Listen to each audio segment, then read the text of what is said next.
Shalom saudara, puji Tuhan. Bapak Ibu, doa saya kembali kita tetap dalam keadaan yang baik, sehat, kuat, semangat, bersukacita, karena hati yang gembira adalah obat. Dan kita tetap teguhkan dan kuatkan hati kita masing-masing bahwa Tuhan tidak pernah meninggalkan kita. Kita sudah belajar definisi kuat dalam Tuhan, bukan hanya masalah rajin ibadah, bukan hanya masalah kegiatan-kegiatan, tetapi ketika kita berada di bawah tekanan, ketika kita sedang diangkat ke atas, ketika kita sedang sendirian, karena siapa diri kita. Jadi orang yang kuat dalam Tuhan adalah identitasnya jelas, respon-responnya tetap di dalam kebenaran firman Tuhan. Karena itu kita sudah belajar tentang gereja di Makedonia, dan sekarang saya ingin belajar, ngajak kita semua untuk belajar dari satu pribadi, yaitu Tuhan kita Yesus Kristus, ketika dia berada di dalam puncak penderitaannya. Dalam 1 Petrus 2 ayat 19 sampai 24, sebab adalah kasih karunia jika seorang karena sadar akan kehendak Allah menanggung penderitaan yang tidak harus ia tanggung. Sebab dapatkah disebut pujian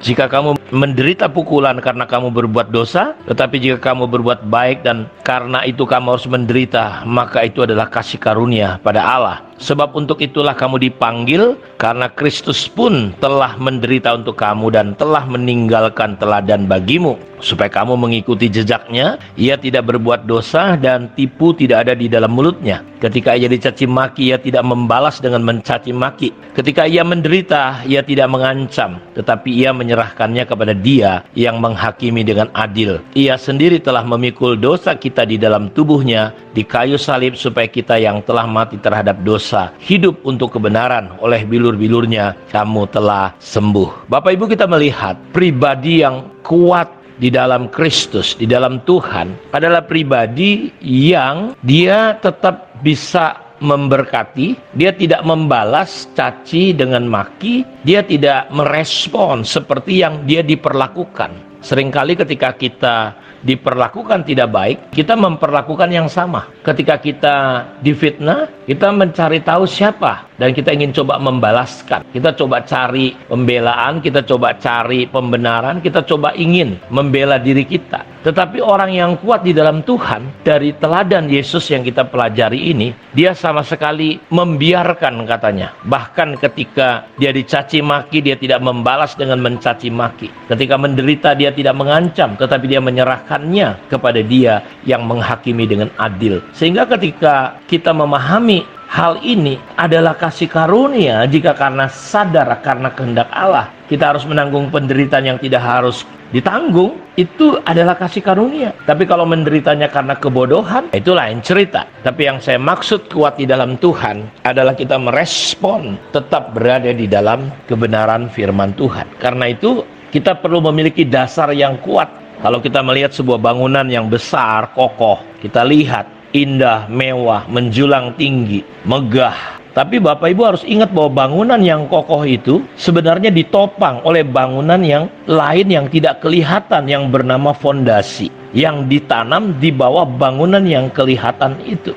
Jadi kita harus memahami bahwa untuk menjadi pribadi yang kuat di dalam Tuhan, respon-respon kita benar, bisa seperti kayak Tuhan Yesus. Fondasi daripada keberadaan hidup kita ini harus benar, Bapak Ibu, harus diperiksa betul-betul. Karena fondasi itulah yang menentukan bangunan yang kelihatan itu. Karena bangunan yang kita lihat hebat, megah, mewah itu, kalau fondasinya gak kuat, itu akan hanya mengalami kehancuran, hanya tinggal tunggu waktu. Jadi kuat atau tidak hidup kita sangat ditentukan di mana kita membangun dan meletakkan hidup kita. Apakah kita menaruh di fondasi yang kokoh atau tidak? Tuhan Yesus mengatakan ada dua macam dasar atau dua macam fondasi di dunia ini. Yang satu adalah fondasi yang terbuat dari batu, lambang daripada pribadinya. Yang satu lagi terbuat dari pasir, lambang dari sesuatu yang tidak kuat dan mudah berubah, atau hal-hal yang tidak kekal. Dalam perumpamaan itu, Tuhan Yesus mengatakan bahwa baik yang dibangun di atas batu maupun yang dibangun di atas pasir,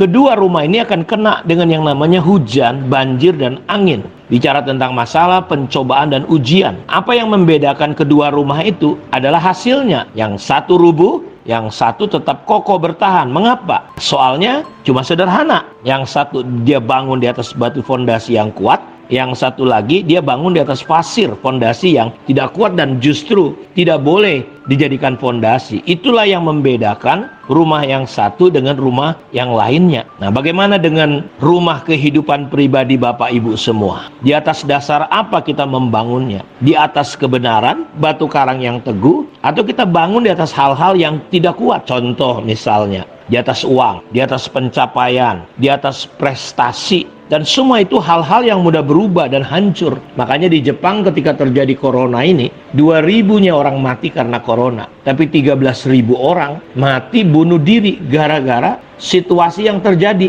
dengan corona ini. Ekonomi tergoncang. Di situ orang-orang mulai kacau hidupnya. Kenapa? Karena dia membangun dasar hidupnya di atas apa? Di atas uang, di atas pencapaian, di atas kenyamanan, di atas hal-hal yang justru bisa berubah. Mereka mengambil keputusan bunuh diri. Saya nggak tahu berapa banyak orang mengalami depresi, stres hari-hari ini. Mereka lari ke narkoba, melacurkan diri, menjual imannya. Kenapa? Karena mereka cuma sekedar menjadi orang Kristen, tetapi mereka tidak meletakkan dasar hidup mereka di atas kebenaran. Nah, kita lihat Tuhan Yesus telah meninggalkan teladan, contoh. Bahkan maut sekalipun kita tidak perlu takut seandainya saja fondasi hidup kita benar. Karena itu apa yang kelihatan ditopang oleh yang tidak kelihatan. Yesus tidak membalas caci maki dengan caci maki. Dia menyerahkan semuanya kepada Tuhan. Karena itu kita akan bisa praktekkan firman Tuhan, tampar pipi kiri kasih pipi kanan. Kita bisa mempraktekkan firman Tuhan berjalan,